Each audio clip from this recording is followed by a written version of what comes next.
आत्मा में नित्य तृप्त है, वो कर्मों में भली भांति वर्तता हुआ भी वास्तव में कुछ नहीं करता। कर्मों में कर्म करके ही निकल आता है, यानी कर्म करके वो कर्म के बंधन में आता है और करता है, क्योंकि उसकी कर्म में प्रहार होना इच्छा है, और ब्रह्मज्ञानी की कर्म में कोई इच्छा नहीं, कोई कर्तव्य कर्म उसको शेष नहीं है, और किसी कर्म में उसकी प्रहार नहीं। ये ज्ञानी के कर्म सब अकर्म होता, कुछ नहीं करता। की इच्छा का त्याग करना ही जीवन मुक्ति का कारण है। होते हैं कि हमारा जो संबंधी है, हमारा पति है, वो स्वर्ग में गया, उसका अच्छा जन्म हुआ, अच्छे घर में हुआ, ऐसा हुआ, जैसे सुन के अंदर से बड़ी प्रसन्नता होती है, और जो शरीर भी शांत हो जाता है तो उसके लिए लोग बोलते स्वर्गवासी, कोई ये नहीं बोलेगा नरकवासी है। हो सकता है उसकी गलत थोड़ा मूल नर्क भी गया हो, लेकिन कोई भी किसी को नहीं बोलेगा भाई तुम्हारा फलाना नरकवासी हो गया। और अगर कोई कह दे तो बड़ा बुरा लगता। दादाजी हमारे कह देते, बोलते थे तुम्हारे अब्बे दादे सब नर्क में पड़े। तो बहुत गुस्सा आया एक व्यक्ति को, बोला हमारे इतने सब लोग आशीर्वाद देते हैं और ये क्या कहता है। बोला देखो हमारी बात को समझो, तुम्हारे जो भी संबंधी हैं वो मुक्त तो नहीं है, इतना तुम बताओ कि उनका लक्ष्य कोई मुक्ति था, उनकी अंदर से इच्छाएं जीते जी खत्म हो गई थी, वो अंत समय निर्वासना थे। बोले नहीं। अच्छा नहीं थे तो नेचुरली उनका दूसरा जन्म होगा। बोला जरूर होगा। तो बोला दूसरा जन्म कैसे होगा, पहले तो उसको कुंभी बाग नर्क में आना पड़ेगा माता के गर्भ में। ये बात तो ठीक है। बोला यही तो हमने कहा, नर्क में पड़े तुम्हारे अब्बे डाले, भले अच्छे भी कर्म करो, अच्छे भी कर्म करो, लेकिन उसका फल लेने के लिए तुमको दूसरा जन्म तो लेना पड़ेगा। जैसे गुरु नानक साहब ने बोला कर्मी तो आवे कपड़ा, तो कर्म करोगे उससे तुमको दूसरा जन्म मिलेगा, कपड़ा मिलेगा, अच्छा मिले चाहे बुरा मिले, पर कपड़े करोगे। कर्मी तो आवे कपड़ा न दरी मोक्ष का, मोक्ष का दरी द्वार नहीं मिलेगा। अच्छे अच्छे कर्म करने से तुमको अंदर में भी लगेगा मेरा आगे सुधार हो रहा है, और वैसे भी तुमको कर्म के अनुसार दूसरी देह मिलेगी, और वहां पर भी फिर से तुमको ये सब इंद्रियों के सुख प्राप्त होंगे।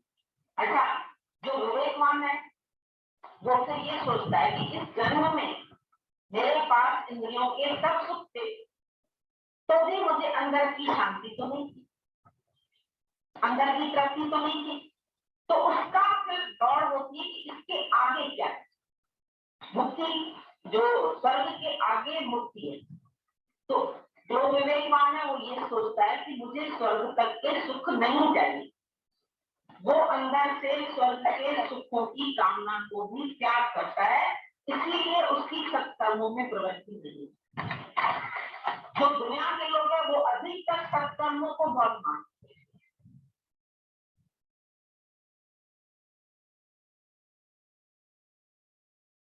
और संत साधु भी सत्कर्म करो, धर्मशाला बनाओ, स्कूल में दान दो, डोनेशन दो, इधर दो उधर, और अक्सर करके लाखपति करोड़पति लोग चल काट के 10,000 का दान दिया, 1 लाख का दान दिया, 2 लाख का दान दिया, या धर्मशाला बनाने के लिए दिया, इसके लिए दिया, कुआं खुदवाने के लिए दिया।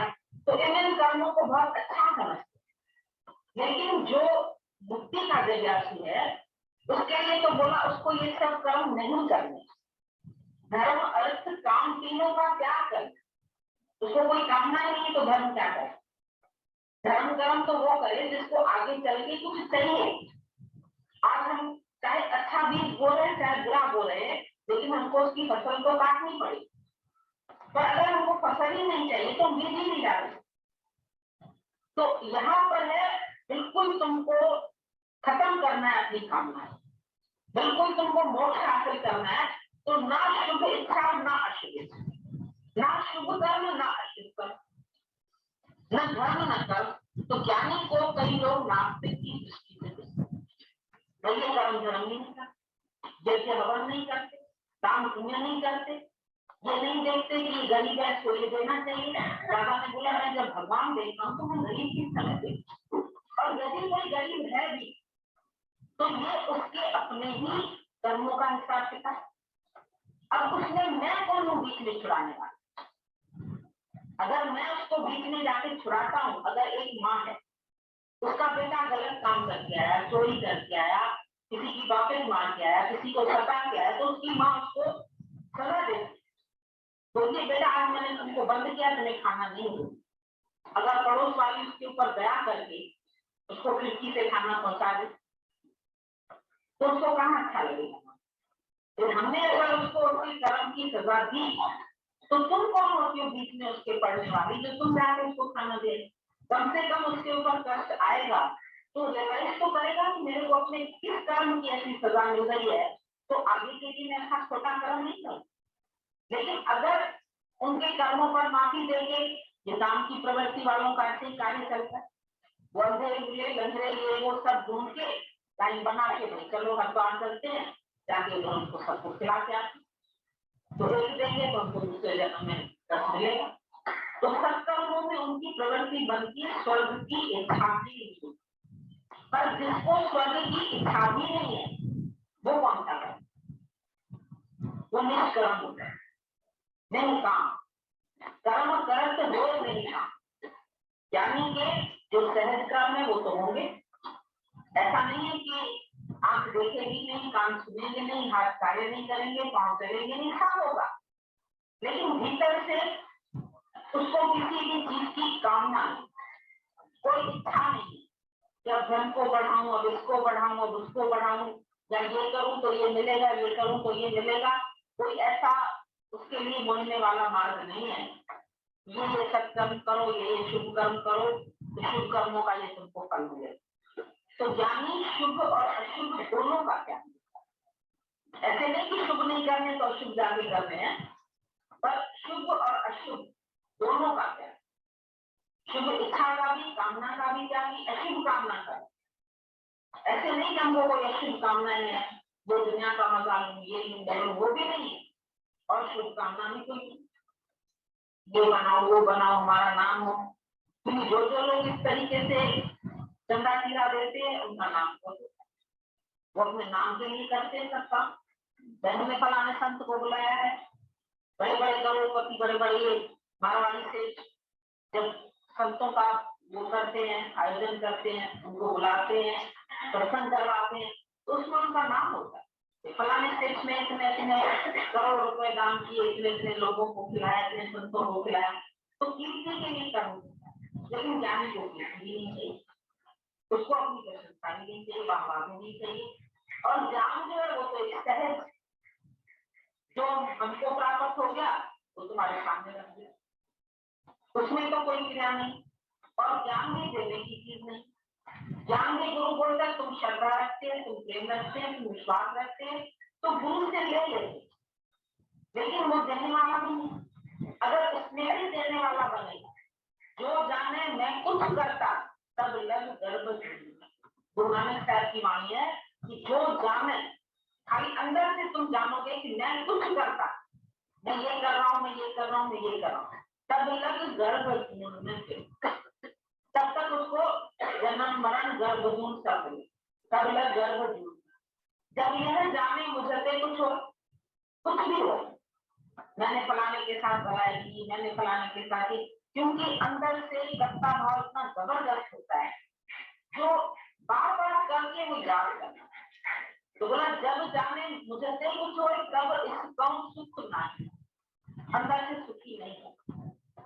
हमेशा उसको अपना करता भाव याद आएगा, हमेशा उसको अपनी अच्छाइयां याद आएगी, मैंने ये किया, मैंने ये किया, मैंने समाज के लिए किया, मैंने घर के लिए किया, मैंने बच्चों के लिए किया, मैंने उनको पढ़ाया, मैंने उनको लिखाया, मुझे मिला क्या। ये सबसे बड़ी, सबके अंदर में जहाँ निराशा आती है उसी बात से आती है कि हमने दुनिया के लिए बहुत किया, समाज के लिए बहुत किया, लोगों के लिए बहुत किया, लेकिन मुझे कुछ हासिल नहीं होगा, क्योंकि इच्छा रख के तुमने किया, कुछ भी हासिल नहीं, और इच्छा है तुमको ये अच्छे बने, ये बने, तो शायद नहीं। और जिस दिन तुम इच्छा छोड़ दोगे, उनकी प्रारब्ध अपने आप ही उनको कहां से कहां। जो सहज नहीं हो गया वो भी उनकी अमानत थी, बच्चों की भी अमानत थी, घर वालों की भी अमानत थी, हमारे शरीर से उनको मिलना था भैया। उसमें मैं क्या करूं कि मैंने इनकार किया कि मैंने इसको किया। अगर आप भगवान शक्ति न दे, भगवान धन न दे, भगवान तुमको अंदर से सामर्थ्य न दे, तो तुम किसकी तरह बढ़ाई सकते, किसको क्या दे सकते, किसको क्या बढ़ा सकते, क्या दिखा सकते, क्या बढ़ा। अभी माँ बाप बोलते हैं हम अपने लड़के को ऐसा बनाएंगे, लड़का अपने क्या बोलता नहीं बनता है वैसे, माँ बाप बनाए नहीं बना सकते, उसकी रुचि दूसरे तरफ चली जाती। कोई गुंडे बदमाश बन जाते तो क्या उनके माँ बाप ने कहा था कि गुंडे बने? माँ बाप चाहते हैं हमारे बच्चे खराब बने? कोई नहीं माँ बाप चाहता, लेकिन उनकी ऐसी प्रवृत्ति, ऐसी संगत, ऐसे लोग उनको मिल जाते हैं तो बह जाते। और उस वक्त माँ बाप को बड़ा धक्का लगता, वो सोचते हमने तो ये चाहा था, हमने तो ऐसा समझा था, हमने तो ऐसा सोचा था, लेकिन अपना सोचा वही होता है जो मजबूरी होता है। और फिर अगर सचमुच में तुम उनको अच्छा बनाना भी चाहते हैं तो अपने जीवन का आदर्श दिखाओ। तुम क्या, अगर आज तुम्हारा मन परमात्मा की तरफ लग रहा है, तुम भक्ति की हो, तो ऑटोमेटिकली बच्चों के अंदर संस्कार ऐसे ही पड़ेंगे, उनके अंदर विचार भी ऐसे बने। पर अगर हम खाली उनको वैसे सिखाते हैं कि तुम ऐसे बनो, तुम ऐसे बनो, तुम ऐसे बनो, तो नहीं बनते, हमारा उपदेश से नहीं बने।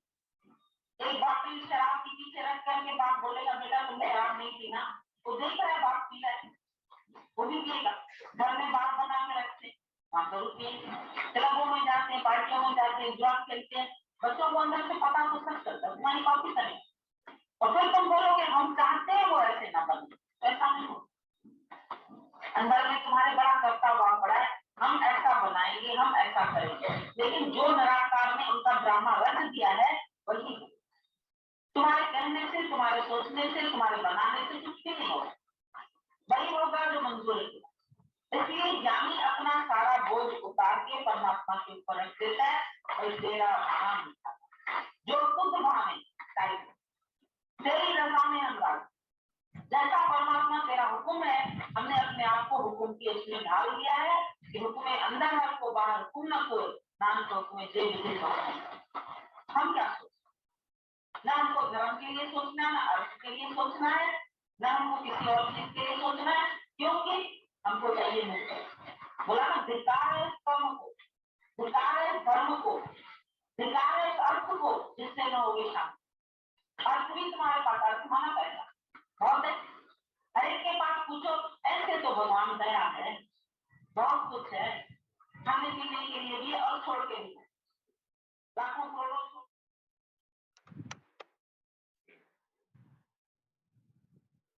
चार पुरुषार्थ हैं मनुष्य जीवन के, जन्म के साथ ये चार पुरुषार्थ परमात्मा ने कृपा करके हमारे जीवन में रखे हैं। उसमें पहला स्थान मिला है धर्म का, इसलिए पहला ही हम लोगों को प्रेरणा मिलनी चाहिए, लगन होनी चाहिए, क्या मैंने अपने जीवन में धर्म की स्थापना की है, सत्य जाना, ज्ञान जाना, धर्म को आगे रखा है। इसलिए दादा ने बोला स्टॉप बाउंड्री, शुरुआत में रेड लाइट बोला गया, पहले सब बातों से रुक करके शांत होकर के पहले अपने किसकी स्थापना करो, अपने जीवन में धर्म की स्थापना करो। और धर्म स्थापित होता है ज्ञान के विचारों से, प्रभु की भक्तियों से, परमात्मा की सही लगन से, सही विवेक विचार से। धर्म हमारे अंदर में आता है कि हमारा धर्म क्या है, तूने बोया क्या है प्राणी, तेरी आत्मा ही जाने, परमात्मा ही जाने। अंदर देखें हम अपने धर्म में कितना जीते हैं। शरीर को लेकर के क्या तुम्हारा धर्म है, घर में बड़ों को लेकर के तुम्हारा क्या धर्म है, जो ईश्वरी शक्ति परमात्मा सब में विराजमान है उसको लेकर के तुम्हारा क्या धर्म है। ये सारा ज्ञान जो ये धर्म की व्याख्या है, तो धर्म स्थापित कराता है तुम्हारे जीवन। रोज सत्संग से आपके अंदर में धार्मिकता आती है, धर्म स्थापित, आपके कर्म अब धर्म अनुसार होते हैं, ज्ञान के अनुसार होते हैं, इसलिए धर्म को आगे रखा गया। और अभी भी अगर कोई धर्म को भूल के कर्म करता है तो अधोगति को प्राप्त होता है। अशोक रहना तुम्हारा धर्म है, और शोक युक्त होकर के, विक्षिप्तता में आकर के, चिंता करके, परेशान होकर के कोई काम करते हो तो काम फिर जो है गलत परिणाम निकालने वाले हो जाते हैं।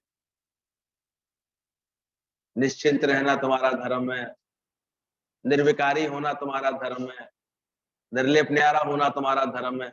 ये जब गुरु के मुख से हम इन धर्मों के विषय में जानते हैं, ये हमारा धर्म है।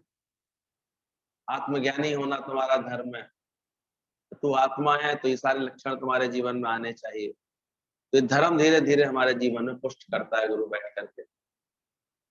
इसलिए गुरु मिलने से पहले के जीवन में तो आप देखो, हम दो बातों के इर्द गिर्द अपने को दौड़ाते रहते थे। एक तो कामना, और एक कामना की प्राप्ति के लिए, कामना की पूर्ति के लिए अर्थ की प्राप्ति। अर्थ का एक ही मतलब समझ लिया था, धन, पैसा।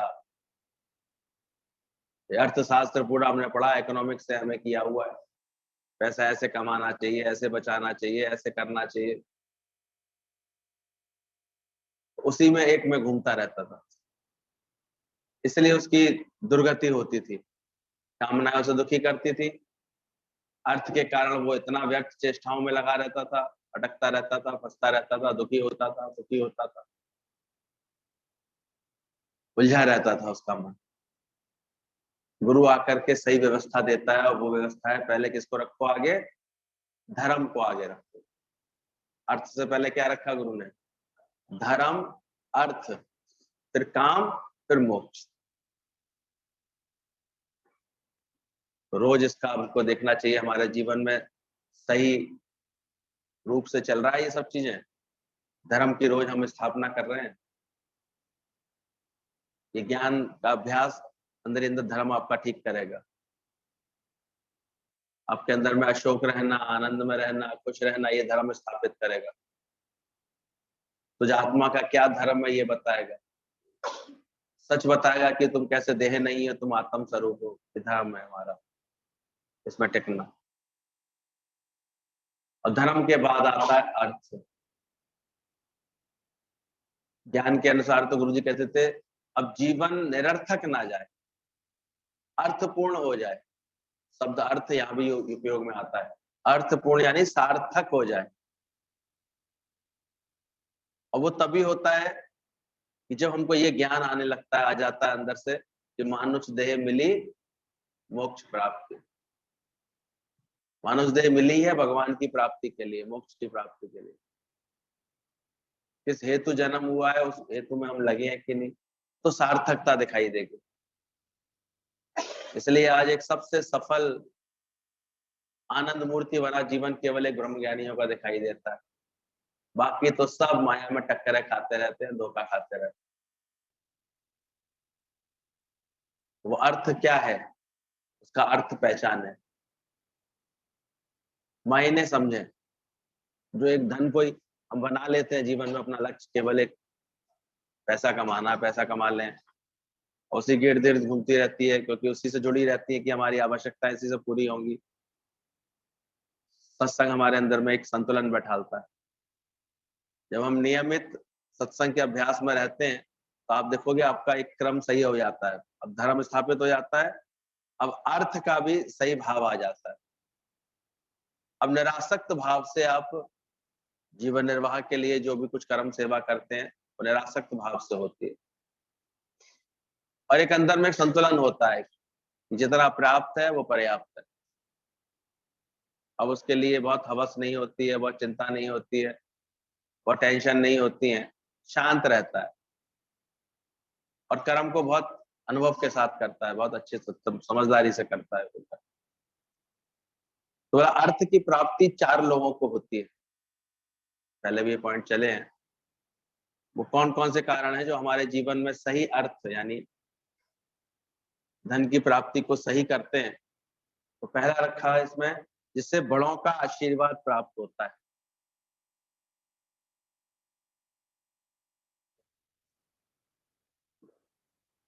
हम सभी जानते हैं अपने जीवन में अर्थ का एक बहुत बड़ा हिस्सा हम अपने बुजुर्गों से, अपने पूर्वजों से पाते हैं। सबको एक सहज प्रारब्ध जीवन की आकर के मिल जाती है हमारे बड़ों से। दादी बाबा माता पिता के लिए छोड़ गए, माता पिता वो आपके लिए व्यवस्था कर देते हैं, सहज मिल जाती है। भाई पुश्तैनी मकान मिल गया, पुश्तैनी इतना सोना मिल गया, पुश्तैनी इतना सब व्यवस्था मिल गई, उन्हीं के कारोबार में हम लग गए और हमारा आगे कार्य हमने बढ़ा लिया। तो ये एक सहज बड़ों का आशीर्वाद हमको मिलता है। पर ये देखना है क्या वो वास्तव में हमने आशीर्वाद के रूप में लिया है, ये छीना झपटी से तो नहीं लिया। दोनों में अंतर होता है। जिसको आज अधिकार बना लिया है, भाई हमारा वारिसाना हक है, हम तो उसके वारिस हैं, ठीक है, सरकार भी दिलवा देती है वारिसाना हक, लेकिन वो फलता नहीं है। अगर अच्छे संस्कार नहीं है, माता पिता की उचित सेवा हम नहीं करते हैं, प्रेम नहीं करते हैं, उनकी भावनाओं को आहत करते रहते हैं, उनके मन को तोड़ते रहते हैं, सीधे आशीर्वाद नहीं ले पाते उनके, तो कहीं ना कहीं फिर ये अर्थ बहुत दुष्परिणाम लेके आता है, शांति नहीं देता। इसलिए बोला गया बड़ों का आशीर्वाद। जब बड़ों का आशीर्वाद हमारे जीवन में आता है तो वो फलता है, वो सुख देता है, वो धन हमारे जीवन में सजता है। लेकिन हो उल्टा जाता है, इसके विपरीत। मनुष्य की ऐसी फितरत है, वो हक पहले मान लेता है कि माता पिता से मेरा हक है, तो उन्हें देना ही चाहिए, करना ही चाहिए।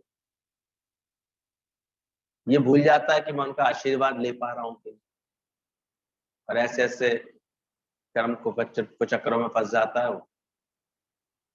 जिन माँ बाप से मिली होती है हमको सारी कुछ चीजें, उनको कभी कभी वृद्धाश्रम में छोड़ देगा, कभी कैसे उनको दुखी होने के लिए ऐसे उनके साथ व्यवहार करेगा, खुद परेशान करेगा, और कैसे भी उनको अंदर मन उसका चलता रहेगा। और जो सही समझदारी दिखाते हैं वो जानते हैं कि जो धन मिलता है हमको, तो उसमें पहला रोल हमारे माता पिता का होता है, आशीर्वाद। इसलिए उसके प्रति हमारे आचरण बहुत सदे हुए होते हैं। बाकी तो एक चेन चलती रहती है। अगर गलती से तुमने कुछ अपने माता पिता के लिए कभी कुछ ऐसा भाव बिगाड़ा होगा, कोई कर्म किया होगा, तो ये सृष्टि चक्र ऐसा है, वही एग्जैक्टली वही कटोरा और कंबल हमको अपने बच्चों से मिलने लगते हैं। ध्यान रखना, ये प्रकृति और नियम है। नाती ने देखा ना, बाबा को जो कंबल दिया जाता था, जिस बर्तन में खाने मिलते थे, तो बाबा के मरने के बाद उसने वो उठा के रख लिए। माता पिता ने पूछा, ये क्यों उठा के रख रहा है? बोले, क्यों, आप बुढ़े नहीं हो गए क्या? आपके टाइम पे भी तो ये काम में आएंगे। तो ये निश्चित है। अब उसके रूप बदल जाते हैं, पर मिलता अवश्य। कर्म गति टारे ना टरे, डरती नहीं है वो। मन है, दिखाता है। इसलिए बोला यही गया है कि जितना हो सके हम अपने जीवन में देखें, बड़ों का आशीर्वाद जीते। हालांकि हमने देखा माता पिता का हृदय तो यहाँ तक होता है कि 4 गलती के बाद भी अगर एक बार हम अच्छा व्यवहार करते हैं तो वो सरलता से उसको माफ कर देते हैं, भुला देते हैं उसको, फिर स्नेह बरसाने लगते हैं, फिर आशीर्वाद दे देते हैं। लेकिन इसका दुरुपयोग नहीं होना चाहिए, इस भावना का। हमेशा जीवन में ऐसे कर देना चाहिए अंदर से, ये समझ होनी चाहिए। ज्ञान जब आ जाए अंदर में तो हर वक्त, इसलिए राम का आदर्श इतना ऊंचा बोला गया। जब इतने संस्कारों से मन भर जाता है कि हम अपने आप ही, ये समझ होनी चाहिए अंदर में कि हम बड़ों का आशीर्वाद ले पा रहे हैं हृदय से। नहीं तो जब अहंकार हमारा बड़ा हो जाता है, अहंकार में एक ये पहचान होती है कि वो खुद को बढ़ता है। छोटे बच्चे में भी अगर अहंकार ऐसा आ जाता है ना, तो फिर वो बड़ों से भी अपने को बड़ा मान लेता है, बड़े आराम से। अहंकार के साथ साथ वो खुद को बड़ा मान लेता है, ये इसकी पहचान होती है। आप करूंगा, मैं कर सकता हूँ, मैंने ही तो सब किया है, ये भाव आ जाते हैं। आज भाइयों में बात खटक जाती है, माता पिता के बच्चों के बीच में बातें खटक जाती है, इस सब में अहंकार बहुत बड़ा रोल कर रहा होता है। मन ठीक नहीं रहते हैं, परेशानी हो जाती है, कारण इसमें अहंकार होता है। तो जहां पर गुरु की कृपा दिखाई देती है, वहां वो अपने अहंकार को मिटा पाते हैं, मोड़ पाते हैं, और फिर से अपने को शांत कर लेते हैं। मन नीमा हो जाता है तो मति ऊंची हो जाती है। पर ये ध्यान रखना, ये अर्थ का बहुत बड़ा संबंध जो है हमारे जीवन में बड़ों के आशीर्वाद से होता है, और शोभा भी वही पाता है। बहुत से बच्चे लड़ झगड़ करके बड़े पैसे वाले हो जाते हैं, लेकिन आते आते फिर उनके परिवार वाले, अरे हमारे माता पिता तो ऐसे रहते हैं, वो हमें मिले थे, वो तो ऐसे कह रहे थे तुम्हारे बारे में। ऐसे सुनने को मिल जाता है कि नहीं? तुम्हारे ऐसे बड़े होने से क्या तुम्हें फायदा मिल गया, बहुत धनवान भी हो गए। कितने धनवानों को हम देखता हूँ अपनी अकड़ के कारण अकेले थकेले पड़ जाते हैं, कोई संग नहीं देता, दिखाई देता। उनके प्रियजन, उनके परिजन ही उनसे दूर हो जाते हैं धीरे धीरे, अहंकार इतना बढ़ जाता है। अब देखो, जब ऐसी प्रवृत्तियां अधिक जन्म ले आती हैं, अहंकार होता है, अहंकार में कारण फिर कर्ता भाव होता है, कर्ता भाव से फिर कामनाएं होती है, कामनाओं में विघ्न पड़ने पर क्रोध उत्पन्न होते हैं, तो माहौल कितना खराब होता है। कैसे आदमी फिर ऐसे मन खराब कर लेता है अपना ऐसे। तो हो सके तो बड़ों का आशीर्वाद के साथ जब वो माया होती है, धन होता है, अर्थ मिलता है, वो ज्यादा कल्याणकारी है। दूसरा बोला, जिससे गुरु का आशीर्वाद प्राप्त होता है, उसको जीवन में अर्थ की प्राप्ति होती है। तो लोगों ने समझा कि इससे ये बहुत धन की वर्षा होगी, हम गुरु जी के पास जाते हैं। अर्थ क्या, जीवन का सही अर्थ उसको मिल जाता है, ये गुरु का आशीर्वाद होता है। नहीं तो दुनिया में जाकर के देखो, लोग पैसे से ही अपनी औकात समझते हैं, पैसे के कारण ही अपने को जो कुछ मानते हैं सो मानते हैं, इसलिए पैसा गया तो एकदम डाउन, कमरे से बाहर तक नहीं निकलते। कितने लोग दिखा दो, माया गई तो रोवन लगत है, तो माया मिली तो गर्व करत। ये माटी का पुतला कैसे ना, सही संस्कार नहीं होता ना, धन, केवल धन से ही अपना अर्थ समझ बैठते हैं, जीवन का कोई और अर्थ नहीं रखते। इसलिए यहाँ अच्छे विचार होते हैं, यहाँ गुरुजनों का आशीर्वाद होता है, वो हमको सही बात समझा देते हैं।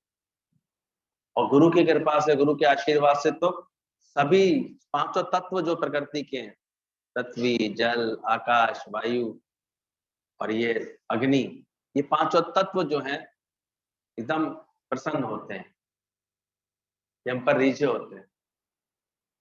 गीता में भगवान कृष्ण ने बोला, तुम देवताओं को प्रसन्न करो, तो देवता फिर पलट करके तुमको, तुम्हारे ऊपर प्रसन्नता बरसाएंगे, आनंद बरसाएंगे। जब हम गुरु की राह पर चलते हैं, सत्संग की समझ में चलते हैं, तो आप ऐसे ही महसूस करते हैं, अब देवता जैसे आपसे राजी हैं। कहते हैं पृथ्वी के देवता हैं गणेश, और गणेश की स्तुति से, गणेश की भक्ति से सफलता मिलती है, कहते कार्य सिद्धि होती है, सफलता मिलती है। तो देखो, हमारी ये प्रकृति, हमारी धरती जो है, जब गुरु का आशीर्वाद मिलता है, तो जब इसमें से हम विषय विकार हटाते हैं, उसको अच्छा बनाते हैं, अपनी प्रकृति को, धरती को अच्छा उपजाऊ बनाते हैं। अब कहाँ आकर के बैठने लगे, गुरु की कृपा हुई है, सत्संग की भूमि पर जाकर के बैठते हैं, फिर वो संस्कार लेकर के घर आते हैं, तो हमारा भी घर वो उसी संस्कारों से बढ़ता है। फिर एक स्थान हमारे घर में भी धीरे धीरे सत्संग के लिए बन जाता है, जहाँ बैठ करके ज्ञान की चर्चाएं करते हैं, बातें करते हैं, निष्काम प्रेम करते हैं, कहीं ना कहीं किसी के पास जाते हैं निष्काम प्रेम करने के लिए। तो ये धरती जो है, इसके देवता गणेश हम पर प्रसन्नता दिखाते, और वो आपके कर्मों को फिर सफलता से कराते हैं, क्योंकि गुरु के ज्ञान से आपको इतनी बुद्धिमानी आती है, गणेश बुद्धि के देवता, आपको समझ आती है, ऑलराउंडरनेस आती है आपके अंदर, कार्य कैसे करें इसकी समझ आती है। अभी देखो, तुमने सीखा है, कैसे कर्म कर रहे हो, विचार कर लिया है। और जब हम ठीक से गुरु की कृपा नहीं समझते हैं, आशीर्वाद नहीं ले रहे होते हैं, रिझाए नहीं होते हैं गुरु को, तो फिर उलझे ही उलझे रहते हैं, परेशानी परेशानी होती रहती है लोगों को। रिझा लो तो सही बुद्धि से काम करो। अज्ञान के बाद हम देखते हैं कर्मों में स्थिरता आती है, लोगों के शांति आती है। तो कितने लोगों के जीवन में देखते थे अस्थिरता थी, 4 महीने कोई काम ढंग से नहीं कर, फिर मन खराब, फिर काम छोड़ दिया, फिर ऐसे कर दिया, साल 2 साल फिर काम बदल लिया, तो क्या उम्र कुछ होगा, बात बनी नहीं पाती, जीवन उलझ जाता है बार बार। अरे नफे नुकसान के साथ ऊंच नीच में समता भाव रख करके आएंगी, वातावरण तो बदलता है। उसमें जब स्थिरता से हम कार्य को करते हैं, अपनी अपनी प्रकृति को इतना समझदार बनाते हैं, गणेश की कृपा करते हैं, दूर तक की सोच लेते हैं, सही बात सूंघ लेते हैं, कर्म अच्छे से करते हैं, निरासक्त होकर करते हैं, माल कुछ दिखा के आओ, बेचोगे कुछ तो क्या होगा तुम्हारा, बात बनेगी कहीं पर? बनेगी। व्यर्थ की चालाकी रखेंगे, चतुराई रखेंगे तो क्या बात बनेगी क्या? बदनियती रखेंगे तो क्या काम बनेगा क्या? ये कोई व्यक्ति मान लो कर्ज लेता भी है तो वो उसको कर्ज की तरह ही उसे ठीक से सही काम में लगा करके, उसमें अच्छा प्रयास करके, उसको बढ़ा करके तुरंत तुरंत उसको लौटाता है समय पर, तो देखो उसका बरकत होती है उसके व्यापार में। और जो ऐसी हरकतों में उतर आता है, अरे अब ले लिया तो फिर अब कहाँ से दें, है ही नहीं, तो फिर क्या हुआ, थोड़ी देर बाद उसको मिलना बंद हो जाता है, कोई देना ही बंद कर देता है, फिर परेशान होता रहता है। तो कहाँ तुम्हारे गणेश जी तुमसे प्रसन्न हुए, सफलता मिले तुम्हें कार्य, बुद्धि विवेक से काम किया तुमने? इसलिए गुरु बैठ का आशीर्वाद का मतलब ये है कि वो तुम्हारी पहले बैठ के सफाई करता, अहंकार विकार भरे मन को निज नाम की माला जपे। ये तो जहां जिसके जीवन में भी अहंकार पक गया तो परमात्मा खाने आ जाता है फिर उस टाइम। तो वो देखता है ये आप पे आप नहीं संभल रहा, ये तो अहंकार की वृत्ति बनाता है यार, मैं नहीं किया, मैं ही करता हूँ, मेरे से अच्छी बुद्धि नहीं है, तो फिर भगवान को फिर वहां पर दंड देना पड़ता है, चेक करता है भगवान। तो ये गुरु का आशीर्वाद है जो धन हमारे जीवन में सही रूप में आता है, क्योंकि ये सारे देवता प्रसन्न होने लगते हैं। धरती के देवता गणेश प्रसन्न होते हैं, जल के देवता है शिव, शिव जी के ऊपर क्या चढ़ाया जाता है सबसे अधिक? गणेश जी के आगे लड्डू, तो शिव जी के ऊपर जल, जल से ही वो खुश होते हैं, इसलिए जल के देवता शिव बोले गए। और शिव की कृपा से ज्ञान प्राप्ति होती है, उनके मस्तक से क्या निकलती है? ज्ञान गंगा, वो भी जल की एक धारा है। तो गुरु के पास जब हम आते हैं तो ये ज्ञान की धाराएं मिलती हैं, हमको सत्संग मिलता है, ये शिव तत्व तो हमारा कल्याणकारी होने लगता है, कल्याण होने लगता है हमारे जीवन में। और ज्ञान विवेक पूर्वक जब आप कर्म करते हैं तो आपको अवश्य सफलता मिलती है, समझदारी से करते हैं कार्य को तो देखो सफलता मिलती है। तो शिव तत्व है जल देवता। अग्नि तत्व के देवता होते हैं सूर्य,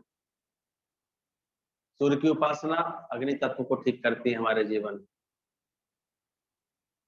और उसके बाद हमको हमारे जीवन में निरोगी काया, क्योंकि कभी कभी आप देखो काया को रोग लग गए तो होता हुआ पैसा भी कोई सुख नहीं दे रहा होता, कहाँ सुख देता है। इसलिए हमारे धार्मिक उपासनाओं में गणेश की पूजा, शिव की पूजा, सूर्य को सुबह सुबह जल चढ़ा करके उसको जो अर्पण करना, उसको याद करना, उनको नमस्कार करना। योगासन तो पूरा ही सूर्य नमस्कार है, और कहते हैं एक मात्र सूर्य नमस्कार आपके पूरी बॉडी को फिट रखने के लिए काफी होता है, अगर आपने उसका अच्छा अभ्यास कर लिया। तो सूर्य कैसे तुम्हारे जीवन में ये धन, ये दौलत है बहुत बड़ी, शरीर आपका स्वस्थ रहे तो किस मतलब का रहेगा? रोज रोज इसमें दर्द है, रोज इसमें दिक्कतें हैं, रोज इसमें कोई नई बात है, खान पान अशुद्ध है, विचार अशुद्ध है, तो क्या हो जाता है शरीर में? और उसके बाद बड़ी उम्र धीरे धीरे अपने आप में एक रोग का कारण बनती है। और जो अच्छे मनोबल से रहते हैं, अच्छी मन में भावनाएं रखते हैं, पॉजिटिव रहते हैं, खुश रहते हैं, अपने स्वभाव संस्कार को अच्छा बनाते हैं, अपने जीवन के नियम नेम प्रेम टेम अच्छा रखते हैं अपने जीवन में, तो देखो उनका स्वास्थ्य थोड़ा अपने आप संतुलित रहता है। जाना तो है ही दुनिया से, और स्वस्थ जाओ। तो स्वस्थ बनाता है हमको सदगुरु का आशीर्वाद। किसमें स्थित करा देता है? स्वयं में स्थित करा देता है। स्वस्थ, अभी काया में मन नहीं अटकता, मन जाता नहीं है, ये स्वस्थ बन जाता है। तो अग्नि तत्व के देवता सूर्य होते हैं, इनकी कृपाओं से हमें निरोगी काया मिलती है। इसलिए बहुत उपयोगी हो जाता है सुबह उठ करके सूर्य के उगते हुए सूर्य के दर्शन कर लेना, उसको प्रणाम कर लेना, शक्तियां ले लेना। अब नेचुरली ऐसे कोई करेगा तो सुबह जल्दी उठेगा, उठेगा तो उसकी काया निरोगी नहीं बनेगी, कहीं आएगा जाएगा, कहीं से कुछ नहीं तो रोग घेर लेते हैं। फिर वायु तत्व की देवी होती है लक्ष्मी। पांचों तत्व जो सृष्टि में है, चित जल पाव गगन समीरा, पृथ्वी तत्व, जल तत्व, अग्नि तत्व, और फिर बोला ये वायु तत्व। वायु तत्व की देवी लक्ष्मी बोली गई है, इसलिए थोड़ी चंचल जरूर है ये, हवा आती आती रहती, स्थिर होती नहीं है इस जगह, तो ऐसे ही अस्थिर रहती है थोड़ी सी। इसकी देवी है लक्ष्मी। और वायु आपका यानी कि भाव अच्छे रहते हैं वायु, तो देखो लक्ष्मी आपके जीवन में विराजमान है। अब देखो जो भी अच्छे काम करते हैं बड़े अच्छे उसूलों से काम करते हैं,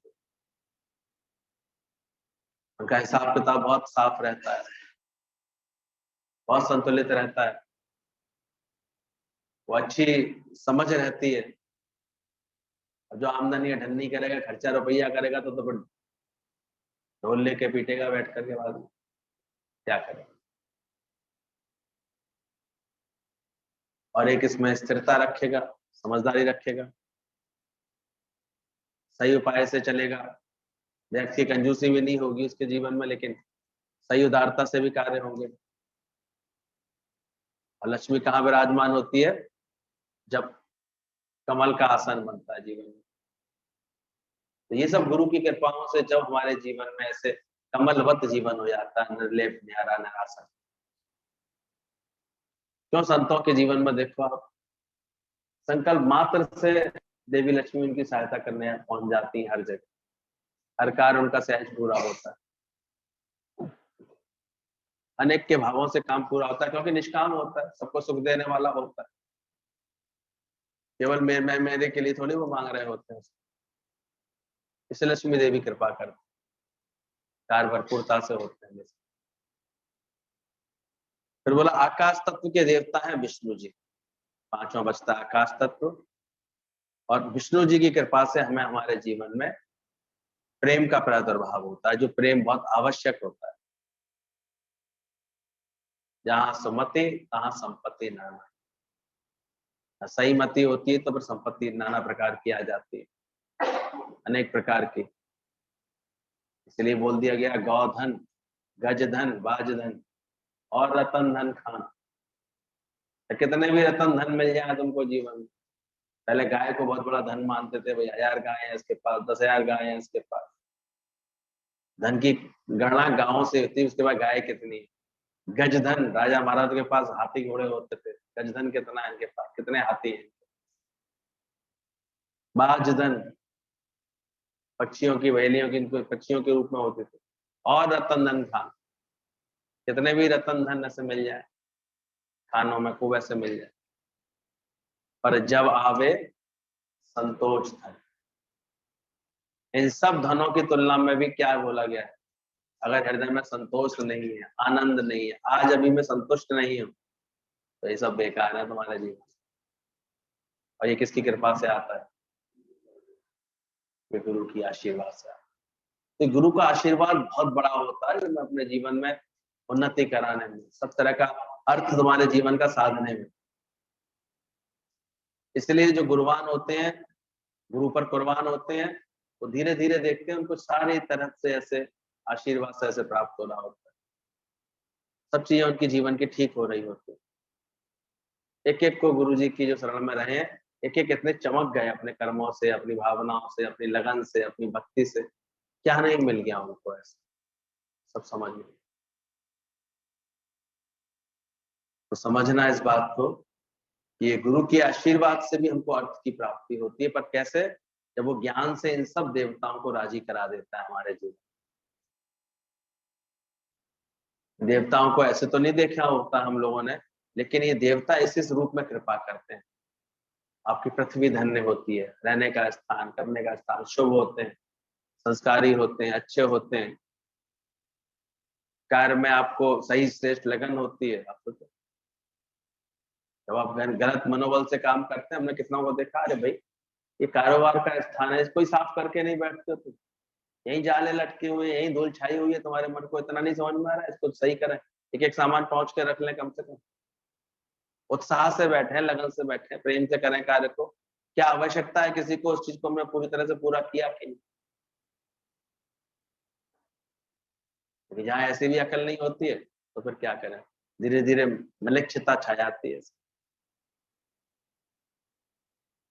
आ जाते हैं फिर दरिद्रता के लक्षण उसके जीवन में। तो ध्यान रखना, तो हमने साफ सफाई रखी है हर जगह, दूर तक की बात सूंघ ली है, समझ ली है। हवस में आकर किसी को देते रहे, उधार देते, फंस जाते हैं पैसे लोगों के अधिक उधार बांटने में। तो अच्छे कार्य करना चाहता है, देखो वो विचार गुरु बदलता है, सही ज्ञान होता है तो विचार बदले जाते हैं। घोड़ा घास से यारी करेगा तो खाएगा क्या? घोड़ा घास से यारी कर सकता है? कोई कार्य कर रहे हैं, कोई पदार्थ तुम्हें दे रहे हैं, तो उसका मूल्य तुरंत चुका हो, उसका खत्म ना। एक समझ होती है हर जगह आपको, बिना ज्ञान के हम देखते किसी की प्रकृति होती है, टालम टोली, लापरवाही, ऐसे ऐसे किसी किसी की लिखा पढ़ी में बहुत लापरवाही होती है, तो फिर बाद में बेचारे पछताते हैं, परेशान होते, काम बिगाड़े अपना और जग में होता सारा। सत्संग हमको चारों तरफ की समझ देता है, कर्म हम कैसे कर रहे हैं, सारे देवता हमारे राजी हैं, काया भी निरोगी है, ये तो बहुत बड़ा धन है, सबसे बड़ी जान है, तो जहान है, नहीं तो और भी कुछ नहीं, सब बेकार हो जाता है। जल तत्व, लक्ष्मी, विष्णु, वायु तत्व, आकाश तत्व, सारे तत्व रीझे होते हैं अगर गुरु हमारे ऊपर आशीर्वाद, तो गुरु का आशीर्वाद ये बहुत बड़ी कृपा के रूप में हमको मिलता है, उससे बहुत अर्थ हमारा मजबूत होता है। एक तो जीवन का भी अर्थ, आज देखो जो भी इस कार्य में लगे, आप जपे और नाम जपावे, जीवन में कितनी संतुष्टि के साथ जीते हुए दिखाई देते, कैसे प्रेम से जीते हुए दिखाई देते, सफल हो जाता है ऐसे जीवन उनका। और फिर निराकार जैसे ऐसे लगता है उसके कार्य खुद बैठ के करता है, खुदा अपने बंदों की खुद करता निगरानी, नया बिस्तर, नया माजा, नया दाना पानी। तो जी कहते थे, बिल्कुल ऐसे एक एक बात सत्य दिखाई देती है जीवन में, कि खुद वो निगरानी करता है, तुम्हारे योगक्षेम का भार वो खुद संभालता है। ऐसे लगता है कि तुम्हारा जहां भी परमात्मा भेजता है, तुम्हारा योग परमात्मा से लगाने के लिए वो खुद बढ़ करके आता है। कैसे निराकार है ही हर जगह, तो प्रकट तो करो। परसों हम हॉस्पिटल में देख रहे थे, जैसे ही हम डॉक्टर के लिए इन भावों को इससे याद करते कि है ही भगवान, है ही भगवान, भगवान के रूप में वो कार्य कर रहा है, वो तुरंत कोई ना कोई अच्छी खबर भेज देता है। उन्हें कौन है करने वाला, सोचो कौन कराने वाला है। तो विश्वास रखना चाहिए, गुरु का आशीर्वाद होता है तो अर्थ की प्राप्ति होती है। अब तीसरे नंबर पर कृपा होती है पुरुषार्थ, हमारी अपनी मेहनत कैसे। गुरु भी हमारे जीवन को पुरुषार्थ से भरता है, पुरुषार्थ तेरा देव है, और देव देव आलसी पुकारा। देव यानी प्रारब्ध है, भाग्य, भाग में होगा तो मिलेगा, मेरा तो भाग्य ऐसा है, मेरा तो भाग्य खोटा है, ऐसे कहने वाले लोगों को क्या बोला गया? आलसी, निकम्मे। गुरु वो भी नहीं रहने देता तुम्हारे लिए, वो हमेशा तुमको प्रारब्ध यानी पुरुषार्थी बनाता है। अगर ज्ञान धन भी अर्जित करना है तो पुरुषार्थी बनो, नहीं तो नहीं प्राप्त कर पाओ। बहुत दिनों तक हम सोचते हैं गुरु की कृपा से हमें ज्ञान प्राप्त हो जाएगा, भूल में रहते हैं। चीज तो मिली, तुम्हारे सामने आई, ज्ञान तो आया, पर तुम प्राप्त कब कर पाओगे? तब तक अपनी कृपा नहीं उसमें मिलाओगे, अपना पुरुषार्थ नहीं उसमें जोड़ोगे, अपनी लगन, अपनी निष्कामता से, अपनी खुद अच्छी समझ से कार्य नहीं करोगे तो कैसे होगा ज्ञान? ऐसी धन की प्राप्ति तुम उसमें मेहनत नहीं करोगे, नौकरी लग भी गई मान लो तुम्हारी, फिर और तुमने वहां कोई सेवा नहीं करी, पुरुषार्थ नहीं किया, तो महीने भर बाद क्या कर दिए जाओगे भाई साहब, नहीं रख सकते। आप देखा करो सरकार के पास भी डिमोशंस हो जाते हैं, डिमेरिट्स लिख जाती हैं, और फिर कहीं ना कहीं किसी बात में एब्सेंट, आज नहीं, आज नहीं है एब्सेंट लगा। अब तो सिस्टम इतना वो करते आ रहे हैं, तो उनके हाथ के अंगूठे से उनकी इंफॉर्मेशन जाती है कि आज ये नौकरी पे पहुंच गई शिक्षिकाएं, जा रही है। आजकल सब भागते रहते, पहले कितना भागती, छुट्टियां ले लेकर के मजे करते रहते, अब सब ऐसे करते हैं। पुरुषार्थ है, पुरुषार्थ तुम्हारा देव है, हर जगह पुरुषार्थ करोगे तो कुछ मिलेगा। तो लाला की दुकान थोड़ी होती है आए आए नहीं आए नहीं आए, नहीं आए नहीं आए जैसे, ठीक है। वो जाता ही था 15 दिन केवल, कभी कभी कोई बहाना, कभी कोई बहाना, तो तनख्वाह कितनी मिलेगी, आधी तो मिले, वैसे ही मिलते थे 4000, अब रह गए 2000, रोज में बैठ करके रोता रहा, क्या होगा। तो पुरुषार्थ ही बनना पड़ता है। पुरुषार्थ के लिए बोला धन इससे प्राप्त होता है, और पुरुषार्थ करने से वही वही मिलेगा जो प्रारब्ध में होगा ज्ञान। तो प्रारब्ध भी संवर जाती है पुरुषार्थी की, इसलिए प्रारब्ध अच्छी ऊर्जा से प्राप्त होती है।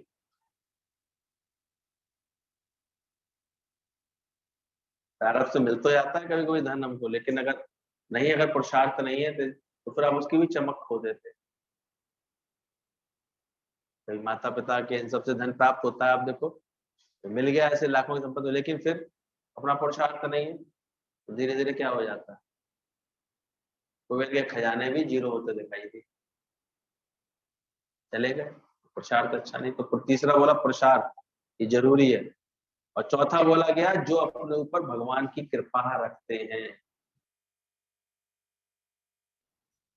यानी हर वक्त इस भावना में जीते हैं शुक्राने और मुस्कुराने की, कि हर हाल में दाता का जो शुक्र बना हो, वो हमेशा ये महसूस करते हैं ईश्वरी कृपा है, भाई बड़ा आनंद है ना। बोला कोई पूछे कैसे, अरे बहुत अच्छे हैं, वेरी फाइन, भगवान की बड़ी कृपा है हमारे ऊपर, बहुत आनंद है, ऐसे बोलो ना। कट रही है, ठीक है, ऐसे बोलते हो तो जैसे भगवान की तुमने इंसल्ट कर दी। तो ये भगवान की कृपा तुम्हारे ऊपर है, किसी व्यक्ति का अच्छे से आदर सत्कार करते हो तभी तो प्रसन्न रहता है तुम्हारे पास, कैसे प्रसन्न होगा। भगवान ने इतना कुछ किया, तुमने उसका आदर सत्कार अच्छे से किया, खुशी दिखाई, उसका शुक्राना किया, आनंद में रह के दिखाया, अपना खुश रह के दिखाया, तो वो कृपा करता है। तो ये ईश्वर की कृपा से भी ये धन हमारे जीवन में टिकता है, क्योंकि लक्ष्मी है ही वायु का रूप, अचनी वचनी आती आती रहती,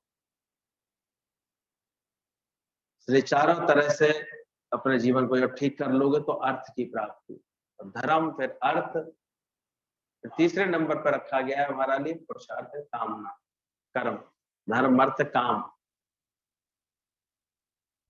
और काम को सच्चा गुरु बना देता है निष्काम। जीवन में किसकी महिमा को पहचानो, निष्काम। अज्ञानता में तो फिर भी कामना रखते थे ये हो जाए, ये हो जाए, भगवान ऐसे हो जाए, और ज्ञान में बैठते बैठते क्या हो जाते हैं, निष्काम, कछु न खपे। फिर जो सहज प्राप्त हो रहा था कितने गुना दिखाई देता है, सोचो। कर्म तो ठीक है, हमारे सेवा सब ठीक है, लगन ठीक है, पुरुषार्थ ठीक है, ये सब तो गुरु ने ठीक करा दिया, लेकिन एक चीज और गायब कर दी, कामना। Man minus desire is equal to God. तो आप समझो परमात्मा बनने की उसमें आ गए, प्रोसेस में आ गए। आपके अंदर से गुरु ने अगर डिजायर्स खत्म करा दी, दादा ने क्या बोला, man minus desire is equal to god, और man plus desire is equal to dog. फिर तो भौंकते रहोगे। तो गुरु कितनी बड़ी कृपा कर रहा है, कभी सोचो तो सही जीवन, कितनी बड़ी कृपा। कर्म ठीक करा देता है, ज्ञान सही करा देता है, ज्ञान योग, अर्थ जो है धर्म हमारा सही करा देता है, अर्थ हमारा सही करा देता है, और कामना जीरो करा देता है। और कामना एकमात्र रह जाती है परमात्मा पाने की, सत्य को पाने की एकमात्र कामना रह जाती है। फिर जो मजा आता है जीवन में, क्या मांगो कछुत फिर न रहे। फिर प्रारब्ध अपने आप सज भी रही होती है, चाहना भी कुछ नहीं होती। ये बहुत बड़ी गुरु की कृपा होती है। गुरु कृपा ये नर पर कीनी, निजे जुगत पहचान। सब काम ऐसे अंदर से शांत हो जाता है। ऐसे जब काम छूट जाता है तो राम मिल जाता है। जो राम की शरण में हम आ जाते हैं, फिर कामना जैसे जैसे मिट जाती है फिर हमारे जीवन से, तो मोक्ष की प्राप्ति चौथा पुरुषार्थ है हमारे जीवन में। क्या डालता है गुरु? मोक्ष। जिसको और खुल करके दादा ने बताया, मोह का क्षय। पहले सुनते सुनते ज्ञान हम बाहर थोड़ा सा मोह अपना कम करते हैं, उलझाने वाला, परेशान करने वाला जो मैं मेरे से, बाल बच्चों से मोह होता था, वो धीरे धीरे उसको दूर करते हैं, उसमें सही समझ धारण करते हैं। और पूरी मोक्ष पद पाने के लिए तो अपने देह का भी मोह सारा छूट जाता है। रोज का अभ्यास करते करते पता नहीं जब देह का और जिनको, तो औरों से क्या मतलब। यहाँ से गुरु सफाई करा देता है, अंदर से निर्मोह निरासक्त बना देता है। तो ये मोक्ष पद बरसा दे, मुक्ति दाता बोला गया है गुरु को इसलिए। और ऐसी स्थिति में आते आते कामना रहित और मोक्ष पद को पाने वाले के तो जीवन ऐसा दिखाई देता है जैसे हम अपने गुरुजनों का बताते हैं, जैसे हम आज आदरणीय श्याम भगवान का देखते हैं कि क्या है। सोचो, भले प्रारब्ध के अनुसार एक छोटे से फ्लैट में रह रहे हैं, लेकिन सबके दिलों पर क्या राज करते हैं प्रेम। हर समय जीवन संतुष्टि से, उमंग से, खुशी से, प्रेम से भरा रहता है। प्रेम की दौलत इतनी बटती है उनके जीवन से, पता ही नहीं चलता है कौन कौन झोली भर ले यार। कहीं कोई राग नहीं होता उनके जीवन में, कहीं कोई द्वेष नहीं होता। तो ये मोक्ष पद, और जो जो भी गुरु की कृपा से मोक्ष पद हासिल करता है, देखो कितना भाग्यशाली होता है।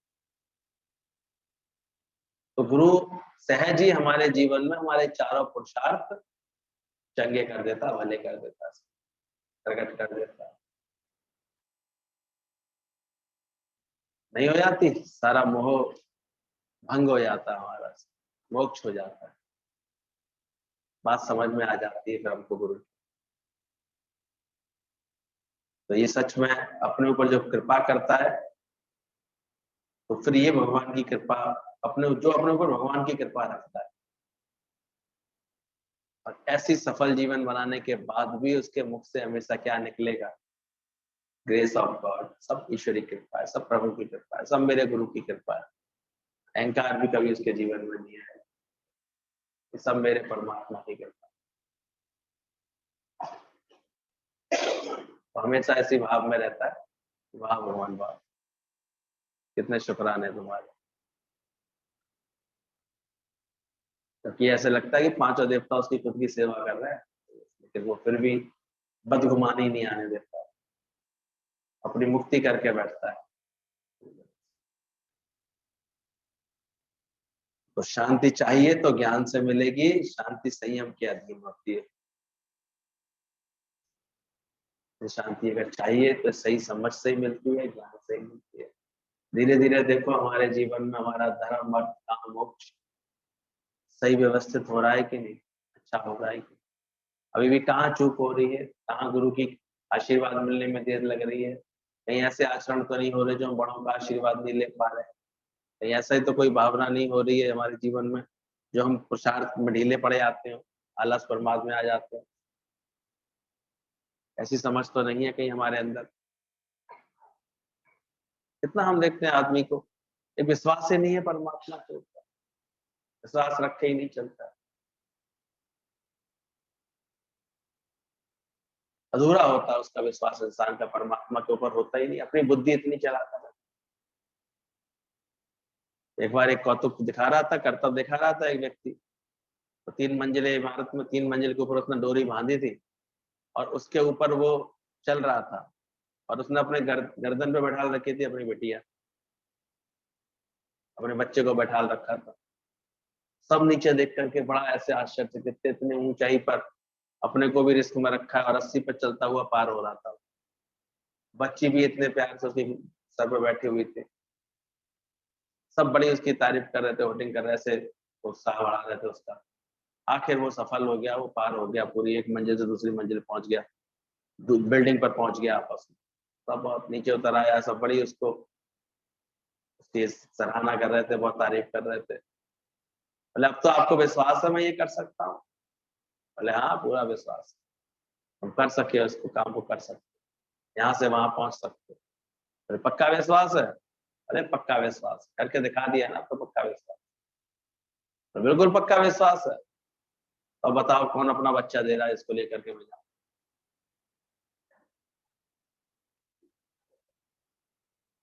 तो ये सब चुप, कोई अपना बच्चा देने को तैयार नहीं। तो इसका मतलब अभी तुम्हें पूरा विश्वास नहीं, कह रहे हो विश्वास।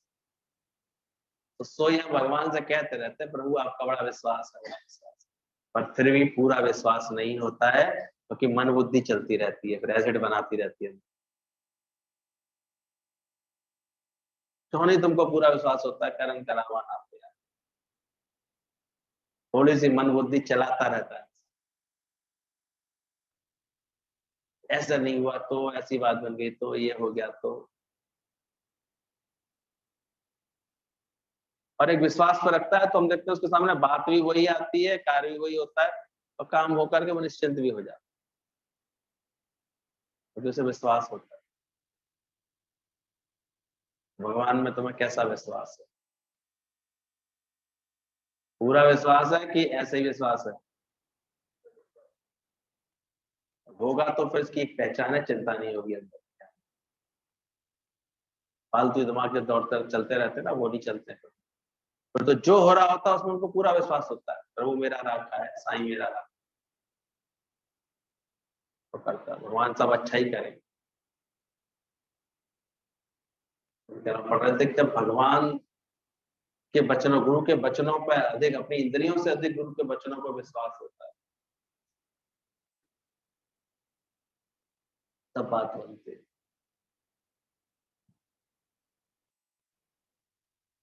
तो अंदर की सियानबाजी, अंदर की चतुराइयां, ये क्या करें, यही हाल कर।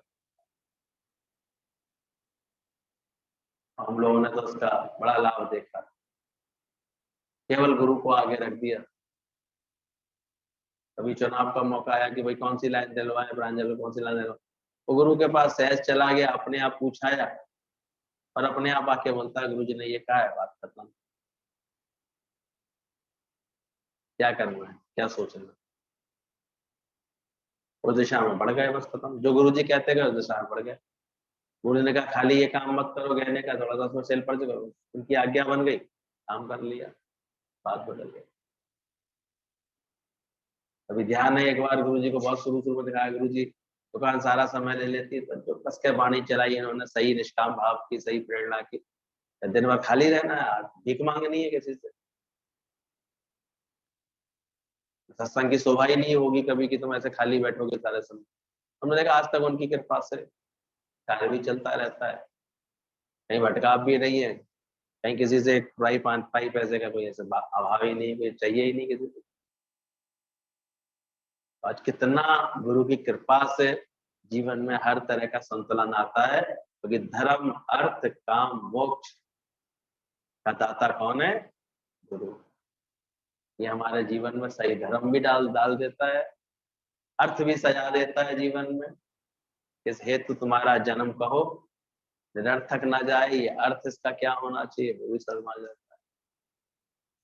निष्काम बना करके सारी कामना मिटा करके ऐसा अमर पद दे देता है, अंदर ही अंदर आनंद पद दे देता है और मोक्ष का तुमको मार्ग प्रशस्त कर देता है। मुक्ति का मार्ग पाना है तो आओ दोस्तों, गुरु की शरण में बैठो, सत्संग समझो और मुक्त होकर के जाओ। तो ऐसे गुरु से ऐसी प्रीत हमारी बढ़ती जाए, प्रीत बढ़े सतगुरु से ऐसी जैसे दूज का चांद मिले। बीज का चांद होता है, दूज का चांद, वो नित्य नित्य अपनी कलाएं बढ़ाता है। हमारे गुरु को कौन सी प्रीत पसंद है, चढ़ती कला या उतरती कला? हमारा प्रेम गुरु से कौन सा होना चाहिए, चढ़ती कला वाला। निरंतर और प्रेम बढ़े और प्रेम बढ़े और प्रेम बढ़े। ये उतरती कला नहीं। अब तो घर बैठ करके जो मीटिंग मिल रही है तो अब दोस्त वो देखते हैं, वो क्या जरूरत है जाने की, ये चढ़ गई कला की उतर गई कला, बताओ। अब वो अपने जीवन में पुरुषार्थ ही नहीं रख रहे कोई ऐसे। आते जाते जीवन में एक निष्कामता आती, वो भी छूट गई बेचारे की। घर में ऐसे लद्दड़ बने से बैठे आते हैं जाकर के, कहाँ से चढ़ेगी कला? हमने तो मना कर दिया, आज के बाद से जो प्रयागराज में जितनी भी लिंक जाती है सबको बंद कर दो, स्टॉप करो। कोई बहुत ही आवश्यक होगा वो खुद कह देगा, हमसे बात कर लेगा, फिर उसकी शुरू करना। कोई बहुत चीज को घर में रोग है, कोई बात है, नहीं निकल सकता, ये तो बंद करा दिया है। बैठो अपने घर में, क्यों सत्संग मिले तुमको? तुम्हारा पुरुषार्थ ही नहीं है, कोई लगन ही नहीं है। सत्संग होता है यहाँ पर, कौन सा नियम रख? घर में बैठे जो सप्लाई शुरू हो गई ना, सब ने जो है बुद्धि और खराब कर दी। क्या उन्नति हो जाएगी उनके जीवन की, बताओ। घर बैठे बैठे सोच रही है बड़ा सुनना है सत्संग, बड़ा अच्छा सत्संग सुनना। एक तरह से और एक मक्कारी, और अगर शाम का सत्संग भी खत्म कर दिया सबने। अब शाम को माया भी नहीं करती बेचारों की, क्या करे? वो लेडीज वाला अपनी बस झंडा चौक बैठे आते हैं, वो लोग बोल लिया, अरे जहाँ सत्संग हो रहा है वहां तो नित्य जाया करो। ठीक है, बाहर के शहरों के लिए जो मीटिंग का इस्तेमाल हो जाए तो ठीक है, बाकी क्या जरूरत है? जहाँ बैठो अपने पुरुषार्थ करो, अपनी मेहनत तो करो सत्संग के लिए, कुछ समर्पण तो देखिए, कुछ लगन तो देखिए।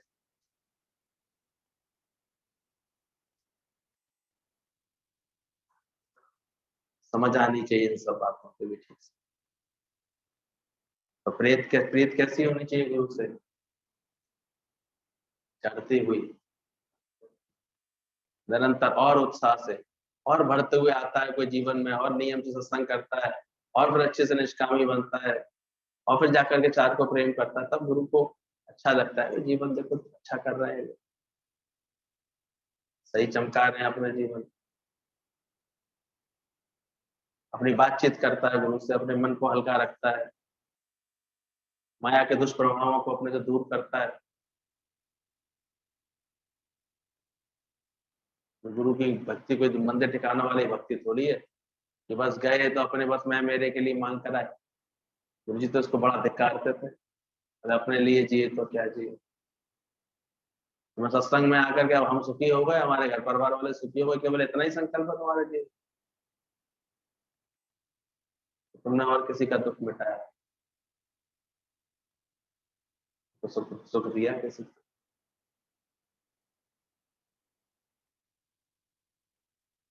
इसलिए चारों तरफ से समझो, ज्ञान को विकृत मत होने दो। सच्चे गुरु को अपने भगत के जीवन में दो भाव पसंद आते हैं, एक तो प्रसन्न चित्ता का भाव और एक अमानी भाव। ये हर वक्त प्रसन्न चित्त रहता है कि नहीं रहता?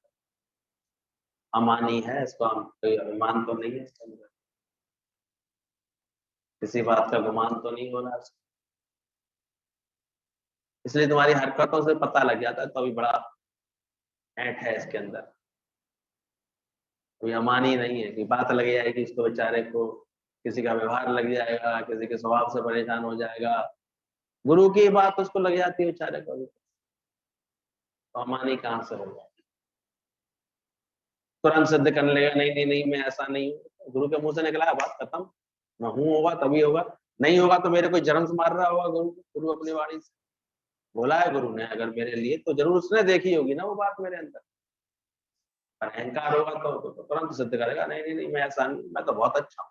हाँ, उस अहंकारी के अंदर में क्या अच्छा है पता नहीं, खुद को पता नहीं क्या मान के बैठ जाता है कि गुरु झिड़के तो मीठा लागे। सीधा लगा। इसलिए बोला कि वो बिरला होता है जिसकी पीठ जो है दूध के चांद के समान बनती है। तो अपनी मैं ऐसी होती है, बस सारे इसमें बंटाधार कर रही है।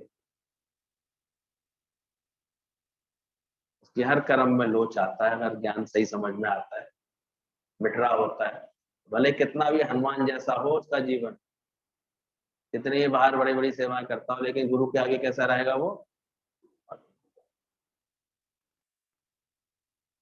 अमानी भाव गुरु को पसंद आता है, और बोला प्रसन्न चित्ता का भाव। इसी से सिद्ध होता है कि इसके चित्त में कोई कामना नहीं रही, आनंद में है, खुश है, भरपूर है। बनना चाहते हैं गुरु की पसंदगी का, भजन तो गाते हैं, मेरे सतगुरु मुझे अपनी पसंदीदा बना लो, तो बात लग जाती है।